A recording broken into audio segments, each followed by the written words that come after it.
নমস্কার, আমি রাজেশ আর আপনারা দেখছেন আমাদের চ্যানেল রিপাবলিক দাসপুর। তো আপনারা প্রত্যেকেই জানেন আমরা আমাদের চ্যানেলের পক্ষ থেকে একটা ইনিশিয়েটিভ নিয়েছি বিভিন্ন বিশিষ্ট ব্যক্তিত্ব এবং রাজনৈতিক ব্যক্তিত্ব নিয়ে আমাদের একটা পডকাস্ট করব। তো সেই হিসাবেই আমাদের মধ্যে আজকে উপস্থিত আছেন একজন বিশিষ্ট ব্যক্তিত্ব, দাসপুরের রাজনীতিতে যার একটা গুরুত্বপূর্ণ ভূমিকা রয়েছে এবং দাসপুরের রাজনীতিতে যার নাম অতি পরিচিত। তার কারণ তিনি আর কেউ নয়, আমাদের দাসপুরের বর্তমান এমএলএ মাননীয়া মমতা ভূঁইয়া মহাশয়া। নমস্কার ম্যাডাম। নমস্কার। তো ম্যাডাম, আজ আপনি অনেক সময়ে আমাদেরকে অনেক ব্যস্ততার মাধ্যমে সময় দিয়েছেন, তার জন্য আমরা অসংখ্য আপনার কাছে কৃতজ্ঞ। তো ম্যাডাম, আপনাকে যেটা প্রথম জিজ্ঞেস করব সেটা হচ্ছে, আপনি আমাদের দাসপুরের বিধায়িকা। আপনার যে বিধায়ক পদের যে শুরু, সেই শুরুটা আমাদের দাসপুরের বাসী অনেকেই জানে না। আপনার ধরুন, আপনার স্বামী মাননীয়া অজিত ভূঁইয়া, তো ওনার নিধনের পরে আমাদের দাসপুরের অনেক তৃণমূল নেতৃত্ব ছিল যারা আশায় বুক বেঁধেছিল। যেমন ধরুন, আমাদের শ্যাম পাত্রবাবু ছিল, সুকুমার পাত্রবাবু, সুনীল ভৌমিক, আশিস উতাইত বাবু এবং তৎকালীন সময়ে তপন দত্ত মহাশয় ছিল, যারা আশায় বুক বেঁধেছিল যে আমরা হয়তো এমএলএ টিকিটটা পাবো, অজিতবাবুর পরে আমরা প্রকৃত দাবিদার। কিন্তু সেখানে একটা আশ্চর্য রকমভাবে আমরা দাসপুরবাসীরা অবাক হয়ে গেছিলাম যে অজিতবাবুর স্ত্রী আপনি টিকিটটা পেলেন। তো সেই ইতিহাসটা আপনি যদি একটু খুলে বলেন আমাদের দাসপুরবাসীকে। দাসপুরবাসীর কাছে আমি জানাই যে আমার হাজব্যান্ডকে, অজিত ভূঁইয়াকে দিদি খুব ভালোবাসতো, নিজের ছেলের মতো ভালোবাসতো। হ্যাঁ। প্রথম কারণ, তিনি রাজনীতি করছেন 78 সালের থেকেই করছেন। 83-তে প্রচুর মার খেলেন। একবারে অঞ্চল প্রথম পঞ্চায়েত সমিতিতে দাঁড়িয়েছিলেন, অঞ্চলে দাঁড়িয়েছিলেন। সেই সময় আমরা দখল করার পরে, অঞ্চলে প্রবেশ করার পরে, বিডিও সাহেব বেরিয়ে আসার পরে তাদের মারধর করে 21 দিন অজ্ঞান অবস্থায় ছিলেন। আচ্ছা। সেই সময় রজনীকান্ত দোলই অনেক সহযোগিতা করেছেন। আমরা তখন, আমার মেয়েটা মাত্র 6 মাসের, তাকে ছেড়ে দিয়ে আমি হাসপাতালে 3 মাস কাল আমরা তাকে নিয়েই ব্যস্ত ছিলাম। সেই থেকে দিদি খুব ভালোবাসে। সেই সময় আমার দাসপুরে, তার আগে সুধীর বেরা এমএলএ ছিলেন, আমার মামা, আমার বড় মামা। তার আন্তরিকতায় এবং দিদি সেই সময় কংগ্রেস করতেন, আর আমরা তখন কংগ্রেসের দিন ছিল। সেই থেকে খুব ভালোবাসতো। যখন এই তৃণমূল দিদি গঠন করলেন, যাতে এই কংগ্রেস থেকে, নাহলে বাংলার এইসব জন্যে, সিপিএমের অত্যাচারের জন্যে যখন গঠন করলেন, সেই সময় দিদি উনি সেই সময় প্রাণপণ চেষ্টা রাজনীতিতে রইলেন। কেশপুরে তখন অত্যাচার, তিনি সবসময় পশ্চিম মেদিনীপুরের অলিতে গলিতে তার প্রাণের আশা ছেড়ে দিয়ে, জীবনের কথা ছেড়ে, সংসার ছেড়ে দিয়ে ওই রাজনীতি নিয়েই কাটাতেন। যে বাড়িতে কি হচ্ছে না হচ্ছে কিছুই দেখতো না। সেইভাবেই তিনি রাজনীতি করেছিলেন। সেটা দিদি দেখেছেন যে কেশপুরে যখন অত্যাচারিত হয়, কেউ নেতা নেই, সেই তিনিই দেখেছিলেন। তারপরে দিদি পশ্চিম মেদিনীপুরের জেলার সভাপতি করলেন। তারপরে তাই সেই সময়টা আমাদের দিল্লিতে একটা বক্তব্যের প্রতিযোগিতা হয়েছিল। আচ্ছা। 35টা রাজ্য নিয়ে। সেই সময় আমার হাজব্যান্ড দিল্লিতে 8 ঘন্টা বক্তব্য দিয়েছিলেন, সর্বভাষায় দিয়ে 8 ঘন্টা বক্তব্যটা চালিয়ে তখন সেখানে আমাদের বাংলার মুখ উজ্জ্বল করেছিলেন। সেই থেকে দিদি খুব ভালোবাসত। সেই থেকেই রাজনীতিতে তিনি প্রথম, যখন তৃণমূল সরকার, আমাদের তৃণমূলের পার্টি আসলো 2001-এ, তিনি ভোটে তাকে সিট দিলেন। পশ্চিম মেদিনীপুর থেকে 21 জনের মধ্যে তিনি একজন তৃণমূলের প্রার্থী ছিলেন। সেইভাবে রাজনীতিটা করছিলেন। 2006-এ যখন আবার দাঁড়ালেন, 2500 সিট থেকে দাঁড়িয়েছিল এই দাসপুরে, দাসপুর থেকেই প্রথমে তিনি জিতেছিলেন। তারপরে দ্বিতীয়বারে 6-এ 2500 ভোটে ওই পার্টি, ও দাঁড়াবে সে দাঁড়াবে, একটু রিসারিসি নিজেদের মধ্যে করে তাকে হারিয়ে দেওয়া হলো। আচ্ছা আচ্ছা। আবার 11-তে তিনি জিতলেন 25,000 ভোটে। সেই থেকে আবার 12-তে, 12 মার্চ, 19 মার্চ মারা গেলেন। আচ্ছা। হ্যাঁ। সেই সময় আমাদের কিন্তু বাড়ি নেই, আমরা পার্টি অফিসে থাকতাম। আচ্ছা। আমার বলতে আমাদের জীবনটা খুবই কষ্টের গেছে। হুম, 78 সালে যখন বন্যাটা হয়, হুম, সেই বন্যার সময় আমরা একটা তিরপলের মধ্যে লোকের চালের সঙ্গে তিরপল টাঙিয়ে 2 বছর ছিলাম। আচ্ছা, তারপর একটা ছিটাবাড়া বাড়ি করলাম যখন আমার মেয়েটা হবে বাচ্চা 83 সালে। সেখানে আমরা 83 সালে ছিটাবাড়ার বাড়িতে ছিলাম 8 বছর। তারপরে একটা মাটির বাড়িতে রাস্তার ধারে আমার দেওর করেছিলেন, মানে তার ভাই, ছোট ভাই একটা করেছিল ব্যবসা করে বলে, সেই বাড়িতে আমরা ছিলাম 6 বছর। 6 বছর থাকার পরে বন্যাতে পড়ে যায়। আমরা পার্টি অফিসে 12 বছর ছিলাম। আচ্ছা, পার্টি অফিসের ছাদে ওই নিচে পার্টি নাড়াজলে। নাড়াজলি, আমরা নাড়াজলেই পার্টি অফিসের ছাদে হুম, আমরা 12 বছর ছিলাম। ওখান থেকে মেয়ে তখন আমার এমএ পাস করে যাওয়ার পরে বিয়ে দেওয়া হলো হুম, ওখান থেকে, পার্টি অফিস থেকে। আর পার্টি অফিসেই থাকাকালীন বাড়ি করার মতো তার চাকরি নেই, ওই রাজনীতি করেই গেছে। নিজের কিছু সম্বল বাড়ি কি খাচ্ছে সেটা দেখতো না, হুম, কোনো রকমে চলতো। আমার যে 1.5 বিঘে জমি ছিল সেই খোরাকিটা আমাদের করে নিতাম, টুকটাক চাষবাস সবজি করে আমাদের চলতো। হুম, এইভাবেই চলেছিল। সেইটা দিদি খুব মানবিকতা, যে যখন মারা যান হুম, তখন আমাদের বাড়ি থাকে না, আচ্ছা, আমরা পার্টি অফিসেই ছিলাম ওখান থেকেই। সেই সময় কলকাতা থেকে আমার মন্ত্রী পার্থদা থেকে, ফিরাকিম থেকে, প্রচুর মন্ত্রী থেকে আর 10-12 জন মন্ত্রী এবং এমএলএ করে 40 জন এসেছিলেন।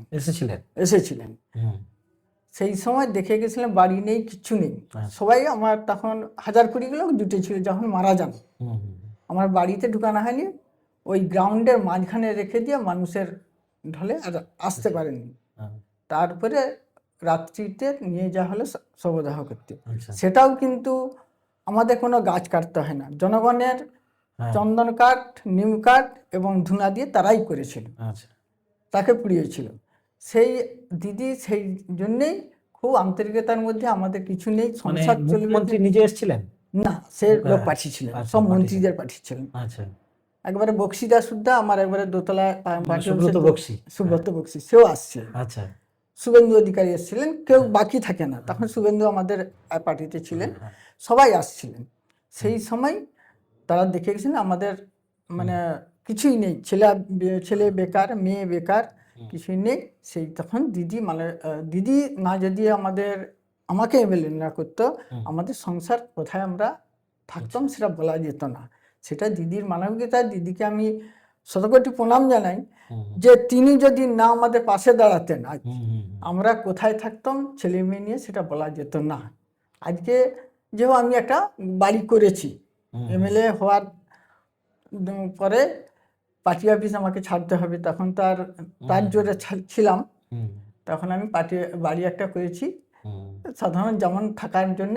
এখন আর আচ্ছা, রং করতেও পারি না আর ভিতর আচ্ছা, কিছুই আচ্ছা। করতে পারি না কোনো রকমে। মোটামুটি মমতা ব্যানার্জির মানে আপনি চয়েস করে আপনাকে এমএলএ হ্যাঁ, ক্যান্ডিডেট দিয়েছি। আবার করে। হুম।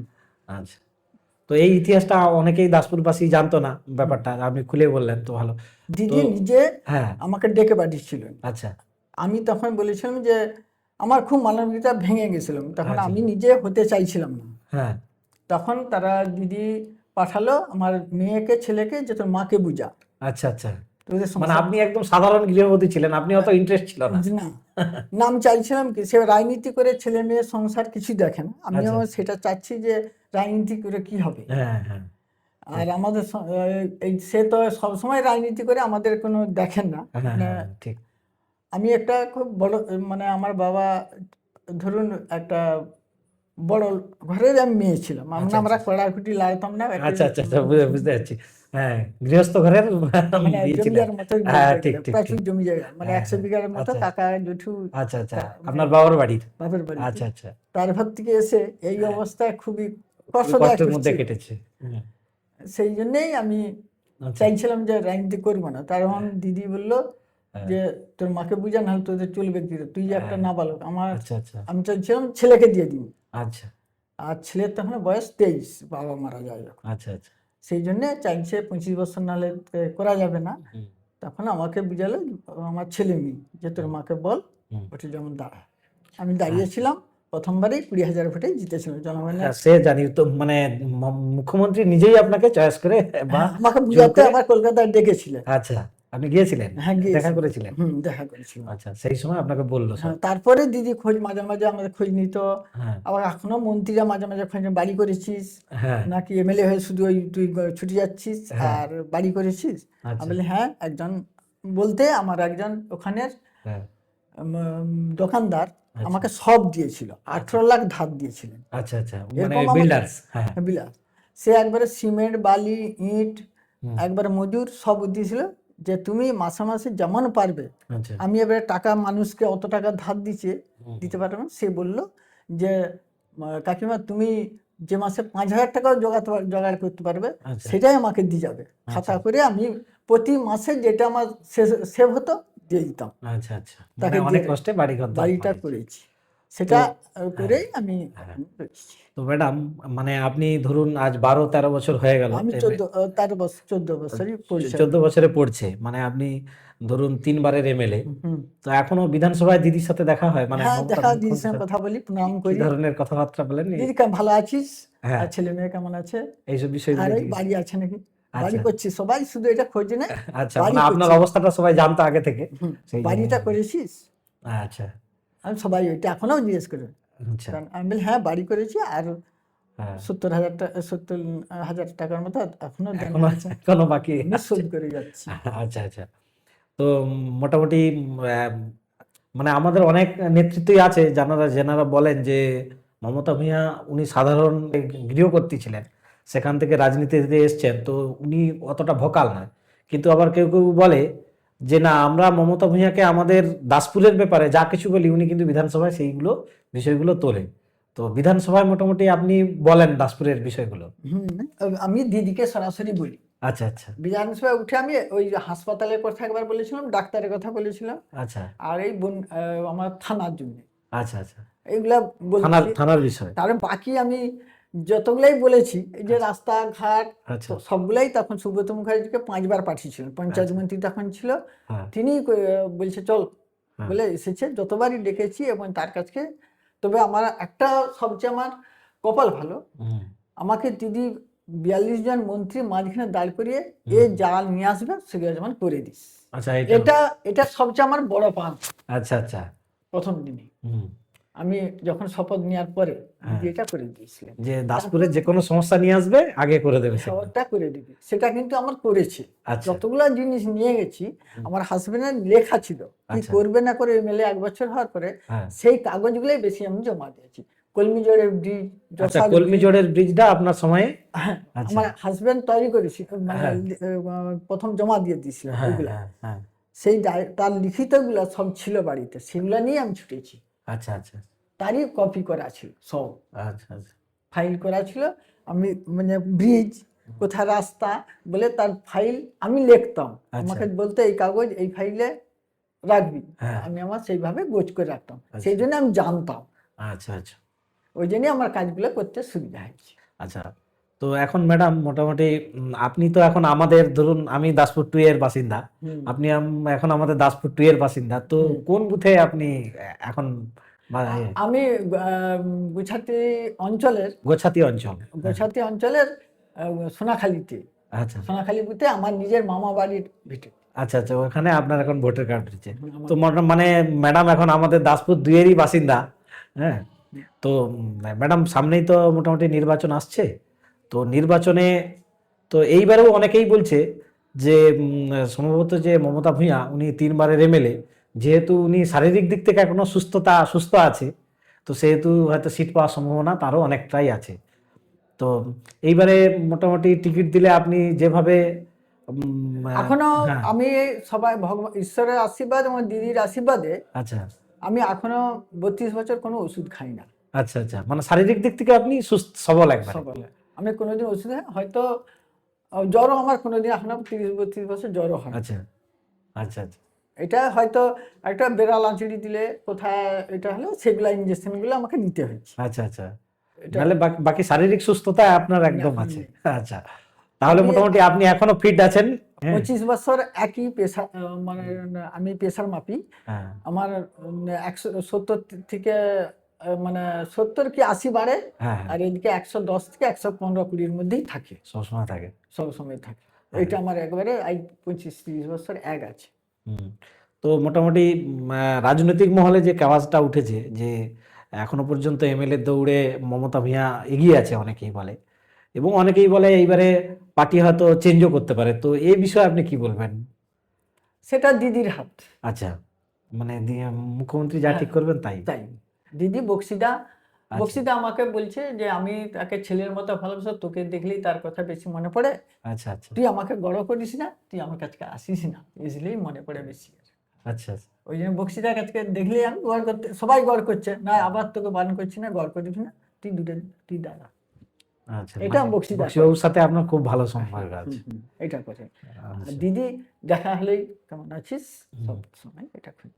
আচ্ছা, আপনাদেরই মোটামুটি তৃণমূল স্তরেই বা তৃণমূলের অনেক কর্মীরাই বলে যে মমতা ভূঁইয়া যাই পারে হোক অন্যান্য এমএলএ থেকে সব থেকে বেশি অ্যাভেলেবেল, মানে ধরুন অন্যান্য অনেক এমএলএ আছে যারা ভোটের পরে তাদেরকে সাধারণত দেখা যায় না, কিন্তু মমতা ভূঁইয়ার ক্ষেত্রে সেটা না, বিভিন্ন অনুষ্ঠান হোক যাই হোক মমতা ভূঁইয়াকে ডাকলেই আসে।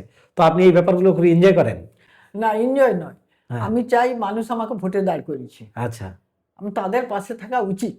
হুম আমি শুধু আমার বিধানসভা নয়, হুম আমি এখন দেখি ধরুন কেশপুরের এমএলএ থাকে না, আচ্ছা ওই পাশে 3টা অঞ্চল পুরাই ছেলে মেয়ে বলুন, অসুস্থ হোক, কার রুগী হোক, সেটা আমি দেখি। হুম ডেবরার এই পাশে 3টা অঞ্চল, হুম মানে গোলগ্রাম থেকে এই পাশে বোলাসিনী পর্যন্ত, আচ্ছা আচ্ছা এ পাশে যত স্কুল আছে, স্কুলের ছেলে মেয়ে বলুন, ওখানে অসুস্থ বলুন, হ্যাঁ এবং ক্যান্সার রুগী বলুন, ঘাটাল, হুম দেয়ানচক চৌকায়, এবং এখন দেখতেছি রুগীগুলা এবং ছেলে মেয়েদের ওরা পাঠাচ্ছে, নেতৃত্বরা জিজ্ঞেস করছে দিদি করে দেবেন, আমি পাঠিয়ে দিন, আচ্ছা বেশিরভাগ করে দেয়। তবে আমার এলাকার ছেলে মেয়েরা হ্যাঁ আমার এলাকা কম যায়, হ্যাঁ আমি প্রতিদিন 2টা ব্লকে বলে দিই অমুক টাইমে এই ব্লক, সেই টাইমে সেই ব্লক, আমি 2টো ব্লকেই আমি ছেলে মেয়েদের সই করি।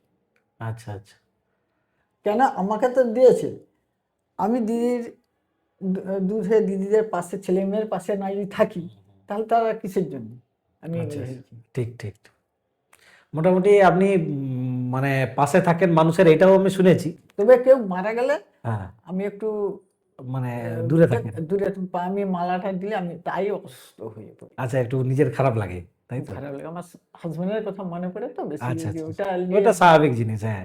ওইটা আমি যাই না, আমি আচ্ছা পরে যাই, হুম হুম তাদের বাড়ি যাই, হয়তো কোনো কাজ, তাদের অনুষ্ঠানে সব কিছু খোঁজ খবর নেবো, কিন্তু হ্যাঁ আমি ওইটা যেতে পারি না। আচ্ছা। তো ম্যাডাম মানে আমি প্রথম থেকেই আপনাকে দেখেছি যবে থেকে আপনি এমএলএ হয়েছেন। তো প্রথম প্রথম আপনি বিভিন্ন সভায় গেলে অতটা মানে বক্তব্য দেওয়া থেকে একটু এড়িয়ে যেতেন, কিন্তু এখন এখন দেখি আপনি খুব ফ্লুয়েন্টলি খুব সুন্দর বক্তব্য রাখেন। তো এগুলো ধীরে ধীরে আপনি প্র্যাকটিস করেছেন? না, প্র্যাকটিস বলতে দিতে দিতে প্রথমটা আমি হ্যাঁ জনগণের কাছে অতটা যাই না, আচ্ছা তখন হাজব্যান্ড করতো, আমার মামা বাড়িতে গেলে মামা করতো রাজনীতি। হুম তবে আমরা, বাবা প্রধানও ছিলেন, আচ্ছা।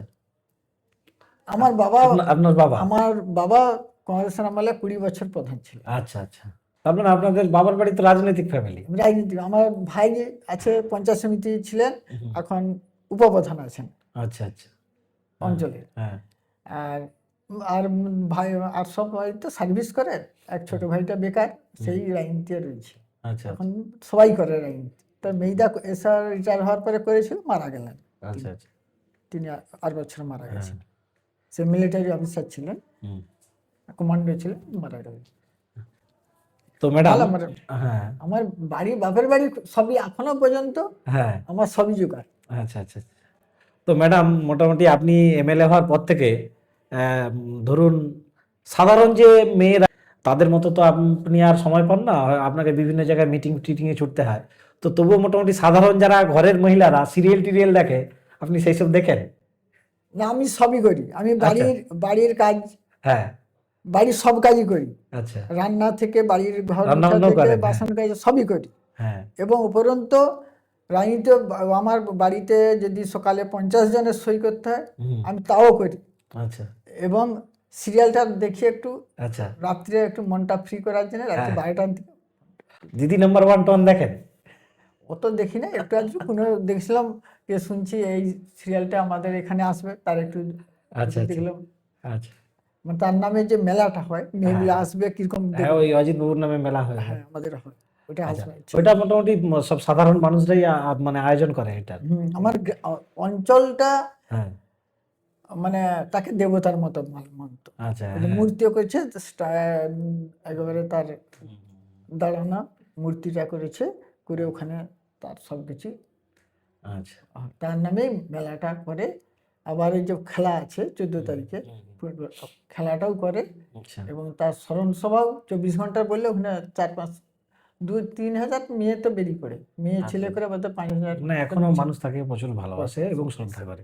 আমরাও সেই তার এটাই রেখেছি, আচ্ছা, যাতে তার দুর্নাম যাতে না কেউ করতে পারে। যেমন আমরাও সেইভাবে, আমারও কেউ বলতে পারবে নি কারো কাছে কিছু নিয়েছি আজ পর্যন্ত। আমার যেমন আছে দিদির দয়ায় যেটা আমি পাই সেটা নিয়ে আমার চলবে। আমি কলকাতায় আমি গাড়ি নিয়ে যাচ্ছি, এই 21 সালের এই 23 থেকে গাড়ি নিয়ে কলকাতা যাই, আমি বাসেই যাতায়াত করি, আচ্ছা, বাসেই। বাসেই যাতায়াত করি। আচ্ছা, এমএলএ হওয়ার পরেও বাসেই যেতেন? এমএলএ হওয়ার পরে 10 বছর আমি বাসেই গেছি, হ্যাঁ, বাসে যাতায়াত করতাম।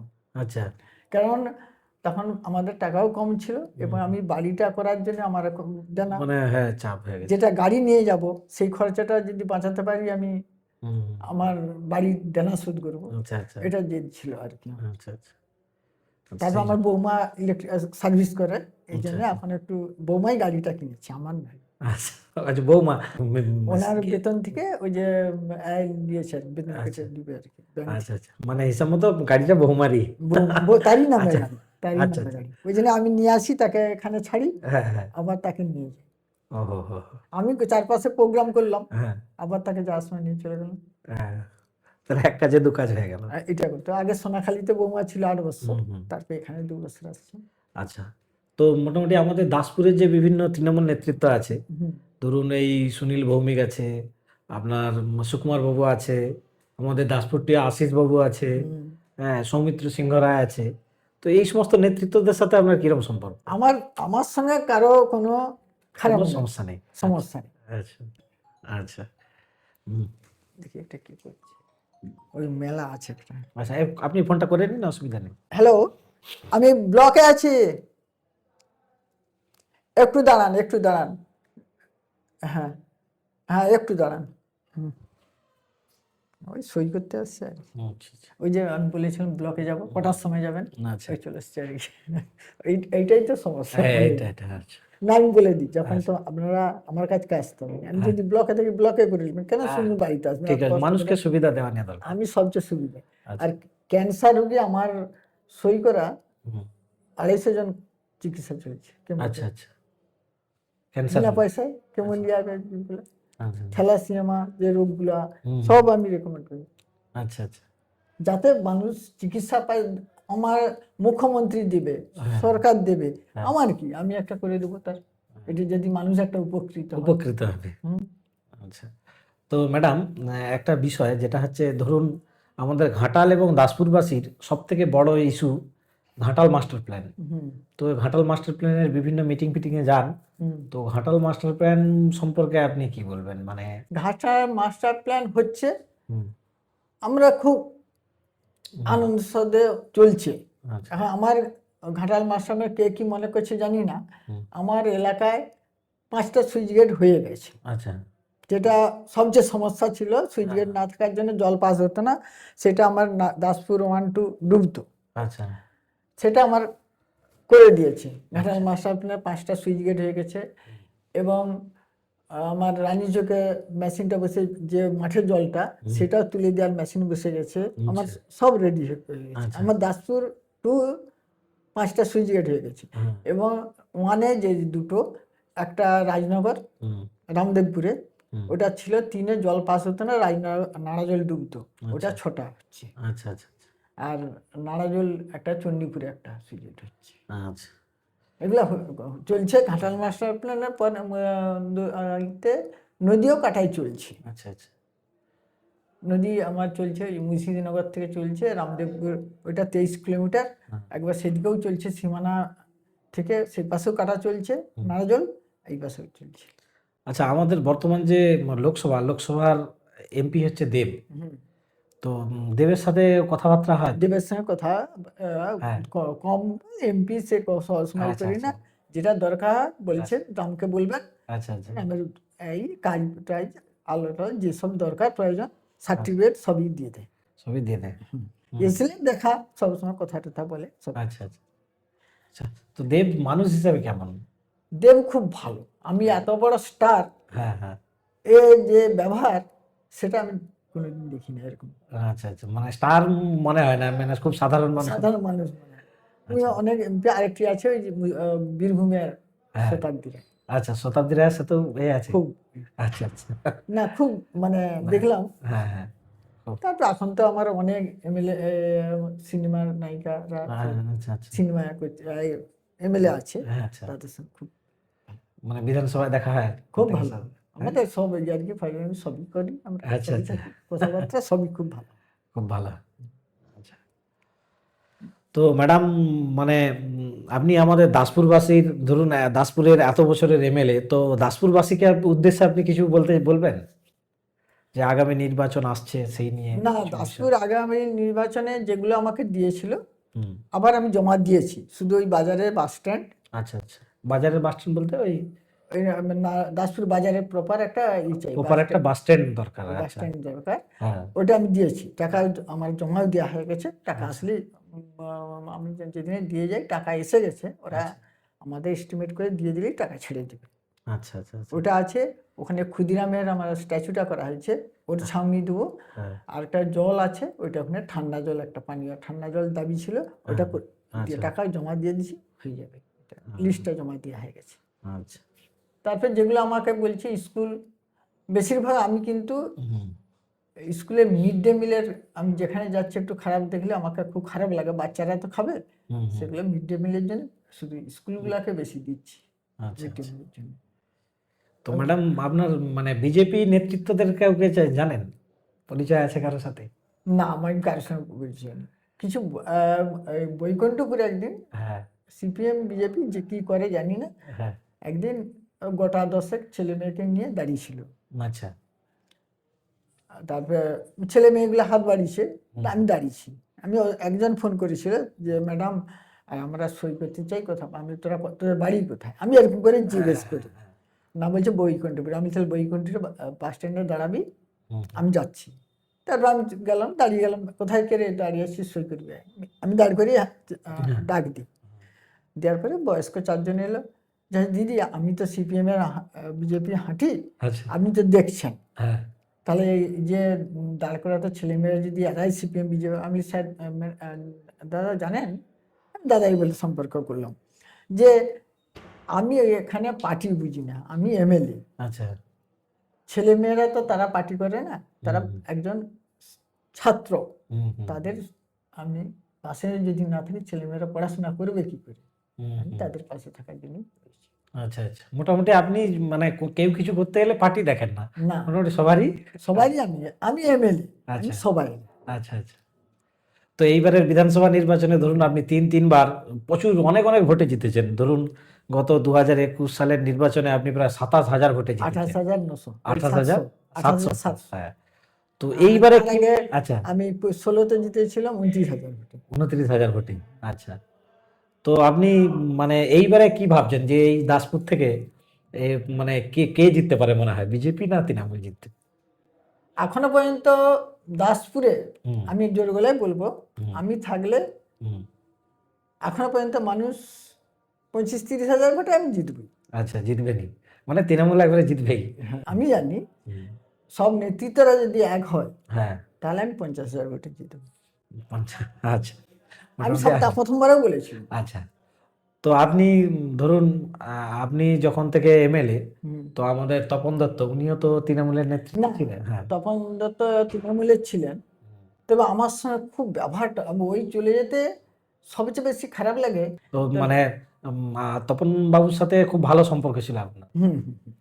মানে বড়, ও আমি ভাইয়ের মতো মান, ও দিদির মতো মান। তো যখন বিজেপিতে যায় আপনি বলেননি, বাধা দেননি কিছু? না, তার আগে তাকে অনেকগুলো জায়গায় ওখানেরই নেতৃত্বরা কিছু আসার জন্য, মানে আচ্ছা। তার জন্য কেউ উঠতে পারছিল না, একটু অপমান করছিল। আমি বলি, আপনি অপমান ভাবছেন কিন্তু আপনাকে শেষ করে দেবে, আচ্ছা তাই হলো। আচ্ছা আচ্ছা আচ্ছা। আচ্ছা আমি চুপচাপ থাকি, আমি কিন্তু সব জানি, আচ্ছা আচ্ছা আমি মুখ খুলি না। নেতৃত্বরা জানে, আর মনে হচ্ছে এমএলএ কিছু জানে না, আমি সব জানি। আচ্ছা আচ্ছা মানে আমি শান্ত, কেন ওই তর্কাতর্কিয়ে যেতে চাচ্ছি না আর কি। আচ্ছা আমি সাধারণ মানুষের মতো মানুষের পাশে থাকবো, হুম, কেন এরকম? আমি ঘুরি কিন্তু কেউ কোনোদিন সিকিউরিটি নিয়েও ঘুরি না, আচ্ছা দেখেছেন আচ্ছা। কি? হ্যাঁ হ্যাঁ, মানে আপনার কোনো শত্রু নেই আর কোনো এ নেই। না, আমি বলেছি যে আচ্ছা অনেকে বলছে যে আপনি কেন সিকিউরিটি, সবাই হুম, আমাকে অনেকে জিজ্ঞেস করে কেন সিকিউরিটি নিয়ে ঘুরেনি, আমি সিকিউরিটি আমার আছে, আচ্ছা কোথা আছে বলতে আমি তবে আছে। মানে জনগণই আমরা সিকিউরিটি। হ্যাঁ, আমি বলছি দেখুন, আমাকে ভোট দিয়ে কে জিতিয়ে জনগণ, হ্যাঁ আমি তো কাউকেই চিনতাম না। আচ্ছা আচ্ছা শুনুন, আমি গৃহবধূ ছিলাম, হ্যাঁ হ্যাঁ আমার বাপের বাড়ির রাজনীতি বাবা করতো, দাদারা করে, মামা বাড়িতে গেলে মামারা করে, হুম হুম, এটা দেখেছি। লোকজন আসতো, লোকের সঙ্গে কথা বলতে, বাড়িতে একটা বাড়ি নেই, একটা জায়গায় যদি ওখানে রাজনীতির কথা বলে আমি তো শুনতেই পাবো, হুম, হুম, মানে পাশাপাশিতে আছি, সবই শুনেই থাকি। আচ্ছা এটা প্রকাশ্যে তো মানুষের স্টেজে উঠি না, হুম হুম। তখন তো মানুষ। তবে সবচেয়ে হেল্প করেছে আমাকে সুকুমারটা, মিথ্যা আচ্ছা কথা বলবো সুকুমার না। বাবু, হ্যাঁ হ্যাঁ, খুব হেল্প করেছে। হ্যাঁ, ওটা প্রথম তখন আমি হুম, আমার বড় দাদার মতো হয়ে। আচ্ছা আচ্ছা। তো ম্যাডাম মোটামুটি লাস্ট একটা প্রশ্ন জিজ্ঞেস করি, হুম, সেটা হচ্ছে এই রাজ্যে হুম, গত বিধানসভা নির্বাচনে রাজ্যে প্রায় তৃণমূল কংগ্রেস 216টা সিট পেয়েছিল। হুম। তো এইবারে কি মনে হয় যে তৃণমূলই আবার ফিরে আসবে নাকি মনে হয় না, রাজ্যে তৃণমূল উল্টে এবারে যাবে, বেশি পাবে। বেশি বেশি সিট নিয়ে আসবে? বিশেষ আমার এই যে পশ্চিম মেদিনীপুরে যে আমরা 15টা আছে, হুম, আমরা 15টাই পেয়ে যাবো। আচ্ছা আচ্ছা, 15টাই পাবেন? হুম। আচ্ছা, এই যে ঘাটালে যে হেরে গেছে গতবারে, ওটা ওটা ওটা এবারে চেষ্টা আমাদের জেলার সভাপতি, আমরা সবাই করেছি যে ওইটা পাবেন। আচ্ছা আচ্ছা ঘাটাল আহ, ঘাটাল না দিয়ে দিলে মহকুমা, আমরাও একটা হয়ে অসুবিধা আচ্ছা, হচ্ছে, নিজেদের খারাপ লাগবে তাই তো? খারাপ লাগছে। আচ্ছা তো কে প্রার্থী হবে বলতে পারবো না, হ্যাঁ, আমিও থাকবো কিনা, কে দিবে কিনা সেটা এখন আলাদা কথা। মানে পার্টির উপর নির্ভর করছে পার্টির সব। উপরে, দিদির উপরে। আচ্ছা আমরা দিদির উপরে, দিদি দিচ্ছে, দিদি জানে। আচ্ছা। তো যাই হোক, মোটামুটি এমএলএ ম্যাডামের সাথে আমরা বহুক্ষণ কথা বললাম। তো উনি একবার মন খুলে আমাদের সাথে কথা বললেন। তো আবারও একবার ওনার কাছে আমরা কৃতজ্ঞতা জানাই যে উনি অনেক ব্যস্ততার মধ্যে আমাদেরকে সময় দিয়েছে। তো ওনার কাছে আমাদের একটা দাবি থাকবে যে আগামী বিধানসভা নির্বাচন যখন কাছাকাছি এসে যাবে তখনও আমাদেরকে যেন একটু সময় দেয়। তো আজকের মতো এখানেই আমরা আজকে আমাদের পডকাস্ট শেষ করলাম। তো ধন্যবাদ, ধন্যবাদ নমস্কার। ম্যাম।